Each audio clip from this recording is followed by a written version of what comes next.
Tapos nagulat si kayo. No, kumot. Ha? Kumot. Eh, legit to. Basta TikTok. Legit. Oo, TikTok. Kahit nga may mali dito, refund mo lang. Kami na rin tayo, pick up. Refund. Ah, ganun? Oo.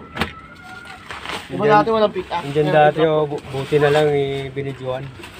Cellphone. Pagbukas, bato yung loob eh.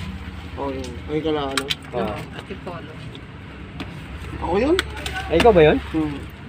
TikTok din ba yun? Hindi. Hindi. Shopee.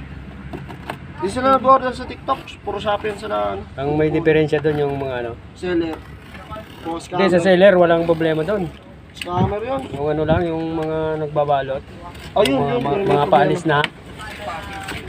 Kasi iba yung mga nagbabalot niyan eh. Ano lang yun. Okay. Kasi nung free, walang free. Ano ba pre ma'am? Sino ba? Baka meron sa ilalim eh.